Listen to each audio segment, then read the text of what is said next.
राजस्थान प्रशासनिक सेवा हेतु अगला टॉपिक राजस्थान की पॉलिटी और प्रशासनिक व्यवस्था से संबंधित राजस्थान लोकायुक्त या जिसे ओम्बुड्समैन संस्था कहा जा सकता है, प्रांत या राज्य के स्तर पर काफी महत्वपूर्ण टॉपिक है।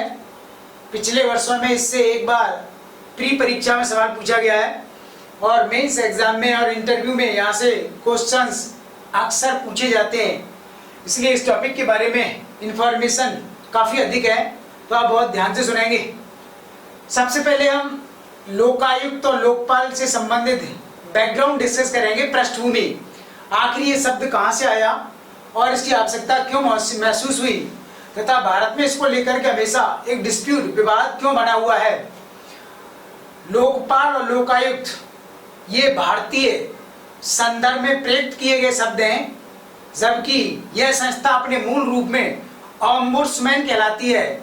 सबसे पहले दुनिया में इसका प्रयोग स्वीडन देश में हुआ, स्वीडन जो कि यूरोप महाद्वीप का एक देश है, और वहाँ 18वीं शताब्दी में वहाँ के राजा ने लोक सेवकों में व्याप्त भ्रष्टाचार को कम करने और प्रशासनिक व्यवस्था को जनता के प्रति हितैषी, ज्यादा उत्तरदायी बनाने के लिए इसका प्रयोग किया। बाद में आधुनिक संदर्भ में फिर इसे एक स्वतंत्र संस्था बनाया गया जिसमें राज्य प्रशासन का हस्तक्षेप नहीं होता था।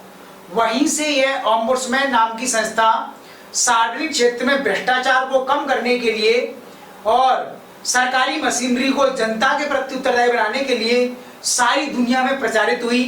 रूस में, अमेरिका में, ब्रिटेन में, फ्रांस में, विभिन्न देशों में इसे भिन्न भिन्न नामों से स्वीकार किया गया। जैसे रूस में इसे प्रोसिक्यूटर के रूप में स्वीकार किया गया है, वहीं ब्रिटेन में इसे संसदीय आयुक्त, पार्लियामेंट्री कमीशन के रूप में रखा गया है, और भारत में इसे लोकपाल केंद्र सरकार के संदर्भ में और राज्यों के संदर्भ में से लोकायुक्त के रूप में स्वीकार किया गया है। ये इसका एक बैकग्राउंड है कि आखिर ये शब्द कहां से आया और क्यों इसका प्रयोग किया गया है।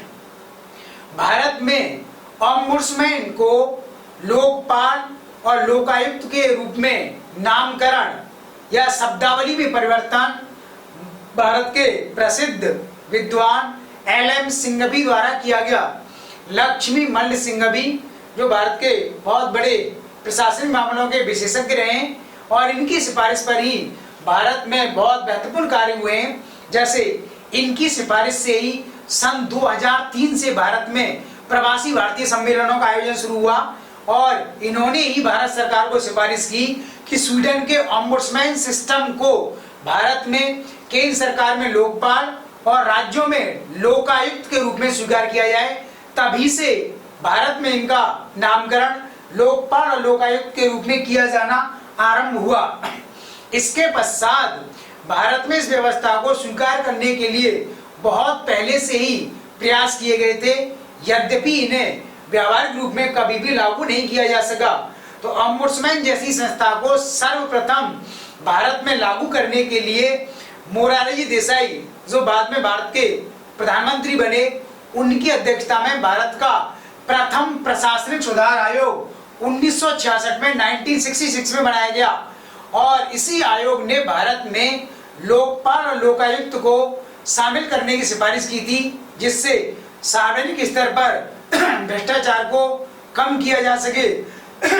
यद्यपि इस प्रशासनिक सुधार आयोग की सिफारिशों को व्यावहारिक रूप में स्वीकार नहीं किया जा सका। यह क्वेश्चन पिछले RSP परीक्षा में पूछा गया था कि राजस्थान में लोकपाल को किस व्यवस्था के तहत अपनाने का प्रयास सबसे पहले किया गया था। क्वेश्चन ये था राजस्थान के संदर्भ में, उसमें जो ABCD ऑप्शन थे उसमें ये प्रथम प्रशासनिक सुधार आयोग मोरारजी देसाई की अध्यक्षता में 1966 में बनाया गया था, ये भी ऑप्शन में था, किंतु क्वेश्चन राजस्थान के संदर्भ में बात कर रहा था, इसलिए ये वाला ऑप्शन उसमें लागू ही नहीं हो सकता था। इसलिए काफी सारे स्टूडेंट्स का ये आंसर गलत हो गया था। ध्यान रखेंगे, मोरारजी देसाई की अध्यक्षता में जो प्रथम प्रशासनिक सुधार आयोग 1966 में बनाया गया था, उसने केंद्र सरकार में लोकपाल को लागू करने की सिफारिश की थी, जबकि राजस्थान के संदर्भ में इसे लागू करने के लिए 1963 में राजस्थान प्रशासनिक सुधार समिति बनाई गई थी और इसी समिति की सिफारिश पर राजस्थान में लोकायुक्त अधिनियम बनाए जाने का फैसला किया गया और बाद में लोकायुक्त और उप लोकायुक्त के रूप में इस व्यवस्था को राजस्थान में व्यावहारिक रूप में स्वीकार भी किया गया। सबसे पहले भारत में लोकायुक्त व्यवस्था को उड़ीसा राज्य में स्वीकार किया गया 1970 में, किंतु इसे प्रभावी रूप में और पूरी शक्तियों के साथ 1971 में महाराष्ट्र से लागू किया गया। तो अगर ये क्वेश्चन आता है कि भारत में सबसे पहले लोकायुक्त व्यवस्था को स्वीकार किया गया तो उड़ीसा राज्य 1970 में, लेकिन प्रभावी रूप में पूरी शक्तियों के साथ इसे 1971 में महाराष्ट्र राज्य में स्वीकार किया गया था। और ये बात ध्यान रखना, राजस्थान में इसे लागू करने की सिफारिश राजस्थान प्रशासनिक सुधार समिति 1963 के द्वारा की गई और इसी समिति की सिफारिश के तहत राजस्थान विधानमंडल ने राजस्थान लोकायुक्त एवं उप लोकायुक्त अधिनियम 1973 बनाया और इसी अधिनियम एक्ट के तहत इससे संबंधित समस्त प्रकार के प्रावधानों का निश्चय किया गया। ये ध्यान कहेंगे, आईएएस एग्जाम में ये लाइन आ चुकी है प्री परीक्षा में। लोकपाल और लोकायुक्त जो संस्था है वो स्वतंत्र स्वायत्त निकाय होता है, ऑटोनोमस बॉडी होती है। ये राज्य सरकार अथवा केंद्र सरकार का डिपार्टमेंट प्रशासनिक विभाग नहीं होता है, इसलिए इसमें राज्य सरकार एवं केंद्र सरकार का किसी भी प्रकार का हस्तक्षेप नहीं होता है। ध्यान रखेंगे, राज्य के संदर्भ में लोकायुक्त पूरी तरह से स्वतंत्र स्वायत्त संस्था होती है। इनका एडमिन सिस्टम अलग प्रकार का होता है, इनकी स्टाफिंग अलग प्रकार की होती है और राज्य सरकार का विभाग इसे नहीं माना जाता है। अतः राज्य सरकार का इसमें किसी प्रकार का हस्तक्षेप नहीं होता है, क्योंकि यह राज्य सरकार में कार्य करने वाले सभी प्रकार के टॉप लेवल के प्रशासनिक अधिकारियों के खिलाफ भ्रष्टाचार की जांच करता है। इसलिए इसे राजस्थान सरकार से स्वतंत्र स्थिति प्रदान की गई है और यही इसकी स्वायत्त स्थिति का सूचक है। अब हम डिस्कस करेंगे कि राजस्थान लोकायुक्त अधिनियम 1973 के तहत इससे संबंधित प्रावधान किस प्रकार किए गए हैं। सबसे पहला, लोकायुक्त और उप लोकायुक्त की नियुक्ति किसके द्वारा की जाती है तथा किस आधार पर की जाती है। राजस्थान में लोकायुक्त की नियुक्ति राजस्थान के राज्यपाल द्वारा की जाती है, किंतु यह राज्यपाल की विवेकाधीन शक्ति नहीं है। राज्यपाल अपनी तरफ से इनकी नियुक्ति नहीं करता है। इसके लिए राज्य सरकार इस संबंध में प्रभावी सिफारिश करती है कि किसी एक्स व्यक्ति को लोकायुक्त बना दिया जाए। जब राज्य सरकार किसी व्यक्ति को लोकायुक्त बनाने के लिए राज्यपाल से सिफारिश करती है, तब राज्यपाल राज्य सरकार की उस सिफारिश को कंसल्ट करते हैं उस राज्य उच्च न्यायालय के मुख्य न्यायाधीश से तथा राज्य विधानसभा में विपक्ष के नेता के साथ। और यदि उस समय राज्य विधानसभा में विपक्ष का नेता लीडर ऑफ अपोजिशन नहीं है, तब विपक्षी पार्टी से संबंध में अपना नेता अथवा सदस्य नियुक्त करने के लिए कहा जाता है और तब राज्य विधानसभा के स्पीकर के द्वारा उसे बाद में अप्रूवल दिया जाता है। इस प्रकार राज्यपाल लोकायुक्त की नियुक्ति तो करते हैं, किंतु इस संबंध में प्रक्रिया को काफी जटिल बनाया गया है। इसी प्रकार लोकायुक्त की एब्सेंट में कार्यों को कंटिन्यू बनाए रखने के लिए उप लोकायुक्त डेप्टी लोकायुक्त का प्रावधान किया गया है और इसकी नियुक्ति राज्यपाल के द्वारा की जाती है और इस संबंध में भी वह हाईकोर्ट के जज के साथ कंसल्ट करते हैं, परामर्श करते हैं। लोकायुक्त और उप लोकायुक्त दोनों का कार्यकाल 5 वर्ष के लिए होता है, 5 इयर्स। इस संबंध में उसके साथ किसी भी प्रकार के आयु संबंधी प्रावधान शामिल नहीं किए गए हैं, जैसे 5 वर्ष और 65 वर्ष की आयु या 70 वर्ष की आयु, और न्यूनतम जो एज है उसका प्रावधान नहीं किया गया है। इसलिए अगर आरपीएससी ने अच्छा क्वेश्चन कभी बनाया भविष्य में आईएएस के पैटर्न पर, तब उसमें इस प्रकार की प्रावधानों को शामिल कर सकते हैं कि लोकायुक्त बनने के लिए न्यूनतम उम्र 35 वर्ष होनी चाहिए और वह 5 वर्ष और 65 वर्ष की आयु तक ही अधिकतम कार्य कर सकता है। ध्यान रखेंगे, काफी अलर्ट रहेंगे, क्योंकि आरपीएससी यूपीएससी के द्वारा जो क्वेश्चंस फ्रेम किए जाते हैं उनमें ज्यादातर उनके प्रावधानों को मनमाने तरीके से चेंज किया जाता है और हम उसको स्टैटिक रूप में लाइन टू लाइन पढ़ते हैं। तो थोड़ा सा आप अपने पढ़ने के सोचने समझने के तरीके में बदलाव कीजिए, यानी जो भी आप पढ़ाई करते हैं उसमें उसको ऊपर नीचे कीजिए, प्लस माइनस करके देखिए, बैकवर्ड फॉरवर्ड करके उसे अपने माइंड में सेट कीजिए और इससे भविष्य में पीएससी द्वारा किए जाने वाले बदलाव के प्रति हम ज्यादा सतर्क रह सकते हैं और जो क्वेश्चंस के आंसर गलत होते हैं उन्हें रोका जा सकता है। इसी प्रकार लोकायुक्त और उपलोकायुक्त बनने के लिए किस प्रकार की एलिजिबिलिटी योग्यता होनी चाहिए और इस संबंध में टर्म कंडीशन क्या है। इस हेतु राजस्थान विधानमंडल ने राजस्थान लोकायुक्त अधिनियम 1973 बनाया और 1987 में इसमें विभिन्न प्रकार के संशोधन किए गए हैं और योग्यताओं के लिए लिखा गया है कि लोकायुक्त बनने वाले व्यक्ति को उस समय संसद के किसी भी सदन का सदस्य नहीं होना चाहिए, राज्य विधानमंडल का सदस्य नहीं होना चाहिए, उसे किसी भी लाभ के पद पर नहीं होना चाहिए और वह निजी प्रैक्टिस अगर करता है तब उसे निजी प्रैक्टिस को छोड़ना होगा। यानी इस प्रकार से जो व्यक्ति लोकायुक्त बनना चाहता है वो कहीं पर ऑलरेडी एम्प्लॉयड नहीं होना चाहिए और वह किसी भी पॉलिटिकल पार्टी से संबंधित नहीं होना चाहिए और वह उस राज्य के उच्च न्यायालय का अथवा उच्च स्तरीय न्यायिक सेवा का रिटायर्ड पर्सन होना चाहिए, सेवानिवृत्त व्यक्ति होना चाहिए। उसी को राज्य सरकार की सिफारिश पर राज्यपाल द्वारा लोकायुक्त एवं उप लोकायुक्त नियुक्त किया जा सकता है। अब इनको सैलरी कितनी दी जाएगी, फिर इनका विभिन्न प्रकार का सेवा विस्तार, टर्म कंडीशंस क्या होंगी, इसके लिए राज्य विधानमंडल ने लोकायुक्त अधिनियम 1973 संबंध में बनाया है और इस अधिनियम के तहत ही राज्यपाल इससे संबंधित सभी प्रकार की सेवा शर्तों का निर्धारण करते हैं। ध्यान रखेंगे क्योंकि अगर क्वेश्चन बनाया जाएगा तब उसमें यह आ जाएगा कि भारत के संविधान में इसका प्रावधान किया गया है। ध्यान रखेंगे लोकपाल लोकायुक्त का भारत के संविधान में कोई उल्लेख नहीं है, ये गैर संवैधानिक प्रावधान है क्योंकि हम इन्हें बाहर से अडॉप्ट कर रहे हैं और बाद में हम इन्हें संवैधानिक दर्जा प्रदान कर देंगे।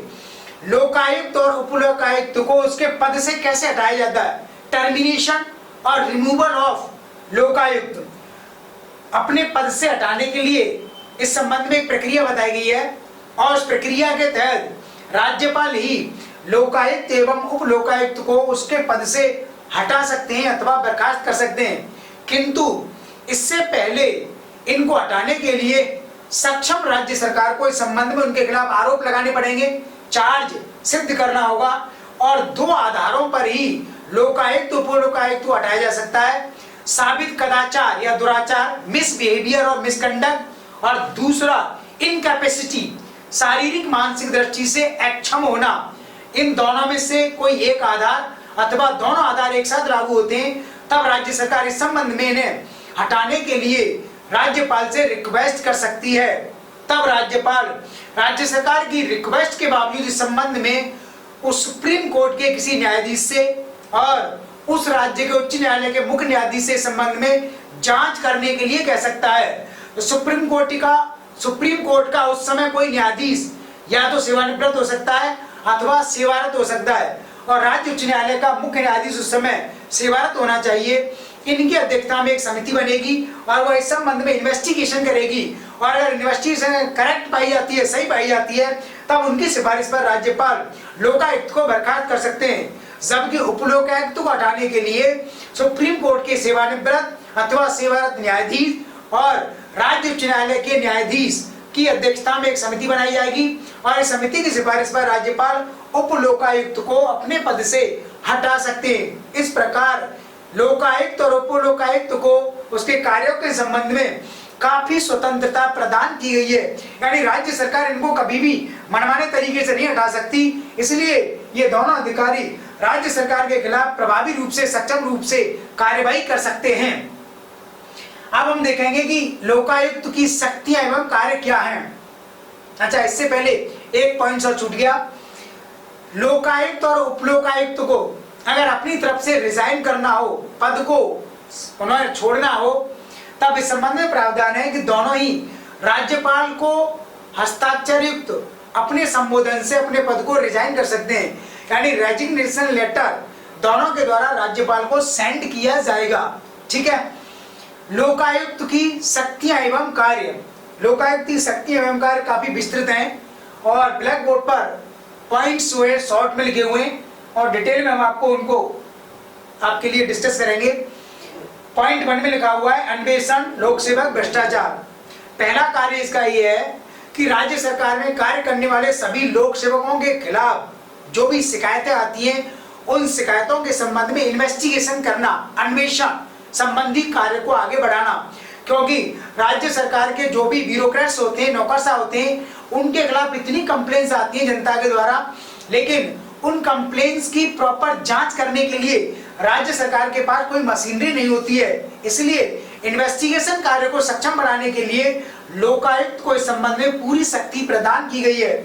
दूसरा इसका कार्य है, राज्य सरकार में कार्य करने वाले सभी प्रकार के लोक सेवकों, प्रशासनिक अधिकारियों के खिलाफ भ्रष्टाचार और अनियमितता की जांच करने और उस संबंध में उनके खिलाफ प्रभावी कार्रवाई करने की अनुशंसा यह राज्य सरकार को करता है। देखिए यहाँ पर इसकी शक्ति कमजोर मानी जाएगी, यानी यह विभिन्न अधिकारियों के खिलाफ जांच तो कर देता है, लेकिन उन्हें या उनके खिलाफ कार्रवाई करने की शक्ति इसके पास नहीं है, यानी ये उनको सजा नहीं सुना सकता। इस संबंध में राज्य सरकार के लिए यह अपनी सिफारिशों को प्रस्तुत कर देता है और बाद में राज्य सरकार उस संबंध में प्रभावी कार्रवाई करती है। सामान्यतः राज्य सरकार इसकी सिफारिश को गंभीरता से नहीं लेती है। इसी प्रकार इसका अगला जो कार्य हुआ है कि राज्य सरकार के सभी विभागों और संस्थाओं को जनता के प्रति ज्यादा संवेदनशील और उत्तरदायी बनाए रखना। तो ये 3 महत्वपूर्ण कार्य हैं। और ऐसे कौन से एरिया हैं, क्षेत्र हैं जहां राजस्थान का लोकायुक्त कार्य नहीं कर सकता है?